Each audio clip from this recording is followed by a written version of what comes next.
Hello बच्चों, मैं सतीश सारंग आज आपसे पढ़ने लिखने से संबंधित कुछ बातें करूँगा। बच्चों, स्टूडेंट लाइफ में ख़ास तौर पे बच्चों के लिए चुनौती होती किसी चीज़ को याद रख पाना, याद करना और उसको याद रख पाना सबसे बड़ी समस्या होती है। और आज के इस दौर में जबकि तमाम समस्याएं बढ़ती जा रही हैं, तमाम दबाव बढ़ते जा रहे हैं, नंबर का दबाव, पारिवारिक दबाव, तमाम परीक्षाओं का दबाव, तो ऐसे में ये कंडीशन और खतरनाक बनती जा रही है, यानी और जटिलताएं आती जा रही हैं। ऐसे में भी अगर कुछ सावधानियों से, कुछ नियम तौर तरीके से अगर हम पढ़ें तो हमें कोई दिक्कत नहीं आएगी। 90% हम चीज़ों को याद कर पाएंगे, याद रख पाएंगे। अब उसके लिए क्या महत्वपूर्ण चीज़ें हैं, बच्चों लास्ट में मेरा वीडियो देखिएगा, आपकी सारी समस्या का समाधान निश्चित रूप से हो जाएगा।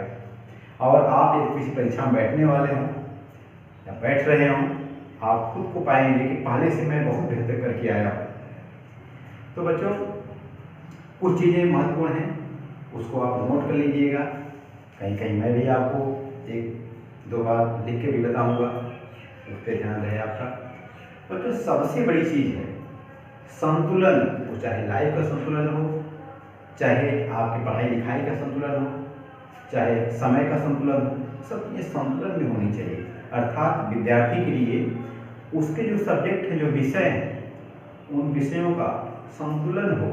अर्थात हाई स्कूल का विद्यार्थी है, 6 विषय हैं, इंटर का है 5 विषय हैं, तो पाँचों विषय उसकी क्षमता अनुरूप, यानी जिसमें वो बच्चा बेहतर है उसको थोड़ा कम समय दे और जिसमें कम बेहतर है उसमें ज़्यादा समय दे, तो संतुलन रहे। उसके साथ साथ जब आप पढ़ने बैठते हैं जिस वातावरण में, जिस जगह, तो वह जगह साफ सुथरी और शांत हो। तो महत्वपूर्ण चीज़ है शांत जगह, साफ सुथरी जगह।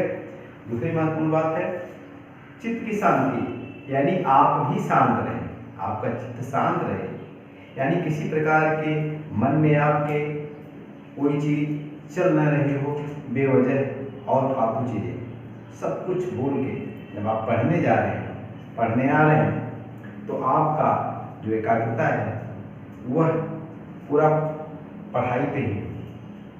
तो बच्चों, उसके लिए ये कैसे होगी, कैसे संभव है, तो पहले तो पारिवारिक बातें हैं या आपके स्टूडेंट लाइफ की कुछ बातें, किस्से कहानियाँ हैं, उस सब को भूल के आप अपने भविष्य को ध्यान में रख के, उद्देश्य को ध्यान में रख के आप अपने टॉपिक पे फोकस करें, अपने को। और जब आप बैठें उस वातावरण में, निशांत स्वच्छ वातावरण में बैठें, तो दूसरी बात महत्वपूर्ण है कि आप किस दिशा में बैठ रहे हैं, पढ़ने की आपकी दिशा कौन सी है। तो दिशाओं में कुछ मैग्नेटिक पावर होता है जो आपके दिमाग के कंसंट्रेशन को बढ़ाता है। उत्तर दिशा में चुंबकत्व होता है, सबको पता है, हमारी पिमेटिक कंपास जो उत्तर दिशा में सुई है वो रुक जाती है। उसी प्रकार से यदि आप उत्तर दिशा में मुख करके बैठते हैं अपने फेस को, तो आपकी एकाग्रता निश्चित रूप से बढ़ जाएगी। या उत्तर दिशा नहीं संभव है तो पूर्व दिशा आपकी करें, वह भी बेहतर है। तो ये 2 दिशाएं आपके लिए ज़्यादा बेहतर होंगी। बाकी अगर कंडीशन नहीं बनती किस दिशा में बैठो, हाँ, बैठ के पढ़ें, लेट के पढ़ें, सो के पढ़ें, पेट के बल, पीठ के बल, करवट, दाएं बाएं, तमाम चीज़ें होती हैं, घूम के, टहल के। तो बच्चों, जैसे आप बेहतर सहज महसूस कर रहे हो उस ढंग से आप पढ़ो। जैसे आपको सहज लगता है मैं ये सहजता से कर पाऊँगा, या इस ढंग से मैं पढ़ रहा हूँ तो ज़्यादा बढ़िया याद कर रहा हूँ। ये मत सोचो कि ऐसा नियम है तो ऐसा ही करो, जैसे आप बेहतर कर पाओ। मैं कहता हूँ आपको बेहतर करना है, कैसे आप अपने आप को सहज ढंग से प्रस्तुत कर ले जाते हो। हाँ बच्चों, इसके साथ साथ अब आपको ये देखना होगा कि जहाँ हम बैठे हैं उस जगह अगर रात का समय है तो प्रकाश कैसा है। दिन में तो आप लाइट कहीं भी मिल जाएगी, आपको बैठ के पढ़ लोगे। रात में वह जगह कैसी है जहाँ आप बैठ के पढ़ रहे हो, प्रकाश कैसा है। तो प्रकाश बच्चों सीमित दायरे में ही है, जहाँ पढ़ रहे हो टेबल के आसपास, चौकी पढ़ रहे चौकी के आसपास, किताब के आसपास ही प्रकाश रहे तो बेहतर। इसीलिए पहले लोग जो टेबल लैंप होता था उसको लगा के पढ़ते थे। लैंप में दीपक में लोग पढ़ते थे, तो लैंप दीपक का महत्व था। चीज़ें नहीं थी, लाइट वगैरह नहीं था, लेकिन उसमें एकाग्रता बनती थी। तो इस समय में टेबल लैंप का प्रयोग अगर आप कर सकते हो तो करो, तो बेहतर रहेगा। नहीं तो कोई बात नहीं, पूरे चकाचौंध लाइट में आप मत पढ़ाई करो कि कमरे के प्रत्येक सामान आपको दिखे और कमरे में अंधेरा हो, जहाँ बैठे हो, जहाँ आपकी दृष्टि लग रही है वहाँ उजाला हो तो ज़्यादा बढ़िया है। और उसके साथ साथ बच्चों किताबें, आपकी किताबें वही आप सामने रखो जो आप पढ़ रहे हो, जिसको आप पढ़ना चाह रहे हो। बाकी जो पढ़ चुके हो किताबें उसको हटा दो, एकदम सामने नहीं रहनी चाहिए। और किताब के साथ जो विषय है आपका, उस विषय से संबंधित एक रफ हो और उसका नोट्स उस विषय का हो, यानी 3 चीज, वो है विषय की किताब, उसकी कॉपी और रफ, बस इतना चीज ही रहे। कल बीच बीच में कोई चीज़ आपको भूल रही है, बार बार याद कर भूल जा रही है, उसको लिख लो रफ पे। तो बच्चों जब ऐसे आप याद करोगे, यानी आपने ऐसा माहौल क्रिएट कर दिया कि अब चीज़ें आपकी जो याद की जाएंगी वो याद रहेंगी, क्योंकि एकाग्रता आपकी बढ़ गई। यानी किताब आपने हटा दिया, कोई किताब जो आगे पढ़ना उसको भी नहीं रखे हैं, तो अब उस किताब पे ही फोकस रहेगा।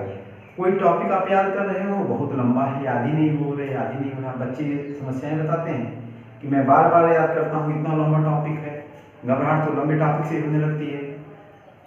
ऐसे में उस टॉपिक को खंड खंड कर लो, यानी तोड़ लो छोटे छोटे टुकड़े। मानिए 1 पेज का क्वेश्चन आपका है, 4 लाइन आप याद करो, यानी 8 भाग में उसको बांट लो, 4 भाग में बांट लो अपनी सामर्थ्य अनुसार, और उसको कई बार पढ़ो।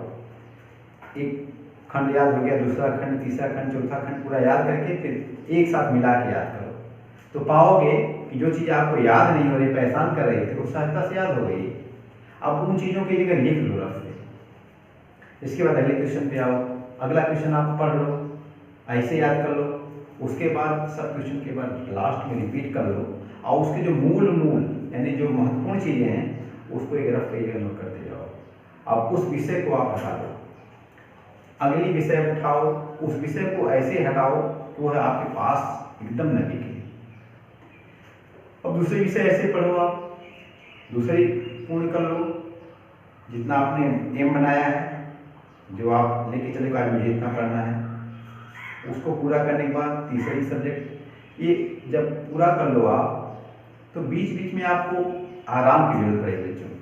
देखिए यदि आप मेहनत कर रहे हैं, चाहे शारीरिक चाहे मानसिक, तो बॉडी आराम भी मांगता है, दिमाग भी आराम मांगता है, तो उस कंडीशन में आपको आराम भी करना होगा। और आराम कैसे आप करोगे?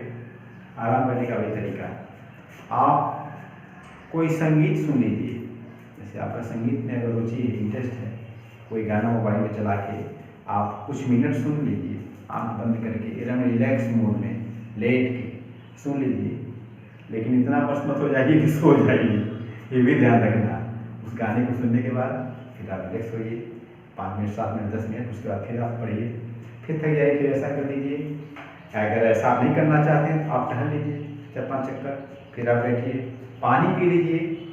गर्मी का समय है, नॉर्मल पानी, ठंडा पानी, और ठंडी का समय गर्म पानी पी लीजिए। कुछ बच्चों की प्रॉब्लम रहती है कि सर नींद मुझे बहुत आती है, कैसे भी कर लूँ नींद नहीं जाती है। सबसे बड़ी समस्या महामारी मेरी पढ़ाई में तो नींद यार, ये परेशान करती, इससे कैसे निकला जाए?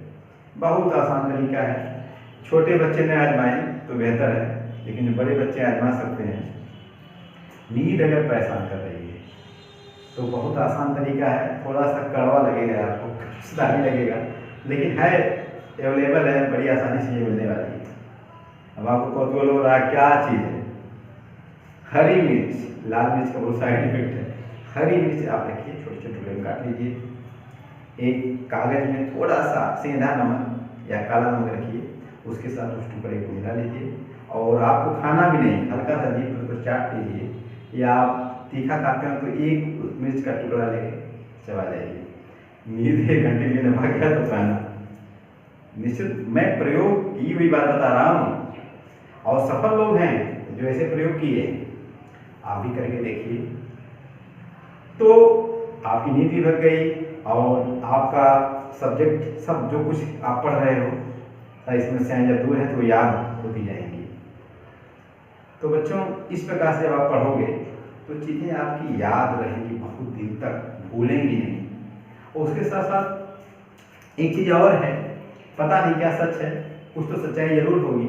मैंने भी किसी किताबों में कभी पढ़ा है, श्री रामाचार्य शर्मा जी के द्वारा मैंने उनके द्वारा लिखी हुई किताब में पढ़ा कि अगर आप तिकोनी टोपी यानी बर्थडे टोपी जो होती है इस टाइप का तिकोनी आकार का गमछा बना लेते हैं या टोपी लगा लेते हैं तो उससे एकाग्रता आपकी बढ़ जाती है। उसको भी आप आजमा सकते हैं, देख सकते हैं। जैसा कि लोग कहते हैं कि मंदिर के जो ऊपरी हिस्से होते हैं वह इसीलिए काफ़ी नुकीले बनाए जाते हैं, मस्जिदों के भी नुकीले बनाए जाते हैं क्योंकि वहाँ लोग शांति के लिए जाते हैं, एकाग्रता के लिए जाते हैं। तो ऐसा भी आप कर सकते हो। बेहतर करना है तो कुछ प्रयोग भी आप करके देख सकते हो, आजमा सकते हो, करो। और उसके बाद खेल अति आवश्यक हिस्सा है जिंदगी का। अगर दिन में आप पढ़ाई लिखाई कर लिए, पूरा विषय आप पढ़ लिए, फिर आपको आराम चाहिए, अगर आप सोने की शौकीन हो तो सो लो, चीज़ें वो आपके दिमाग में परमानेंट हो जाएंगी। अगर आप खेलना पसंद करते हो तो जाके बाहर आप फील्ड में खेल लो, कहीं खेल कूद के, थोड़ा थके तो आराम करके फिर बस होके फिर से आप ये काम शुरू कर दीजिए, पढ़ाई लिखाई। और इसे नियमित करिए, निश्चित रूप से सफलता है आपको 90% के ऊपर रिजल्ट आपका बनेगा, मेरा दावा है। आप करके देखिए, आजमा के देखिए। तो बच्चों आज बस इतना ही। अगर आपको मेरा वीडियो अच्छा लगा हो, तरीके अच्छे लगे हों, तो आप इन चीज़ों को दिमाग में सजो के रखिए। मैं आपके सुविधा के लिए एक बार लिख के भी बता दे रहा हूँ। नंबर 1, वातावरण कैसा होना चाहिए? शांत और स्वच्छ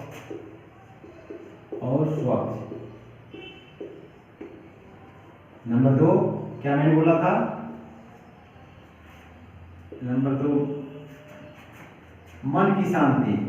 मन आपका शांत होना चाहिए, यानी सारे कार्य को आप निपटा के आइए। नंबर 3, दिशा। दिशा आपकी क्या बताया था? पूर्व या उत्तर? सबसे बेहतर उत्तर है, उत्तर या पूर्व, पूरब। उसके बाद मैंने बताया था उन्हीं किताबों को पास रखिए जो पढ़ना है।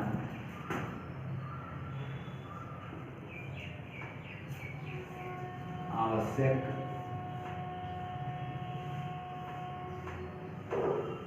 एक विषय जो आप पढ़ रहे हो।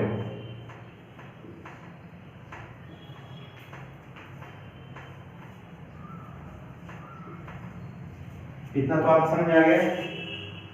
और कुछ चीजें बताया था, उसको आप फिर से जान लीजिए। आपकी सुविधा के बता दे रहा हूं।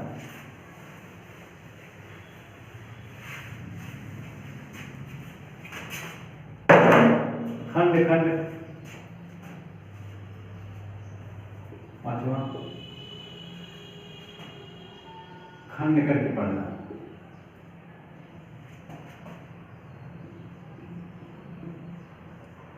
यानी उसको बांट के। और छठा, क्या मैंने बताया था? छठा, खंड करके पढ़ना। और छठा मैंने बताया था नींद से बचने के लिए, नींद से बचना।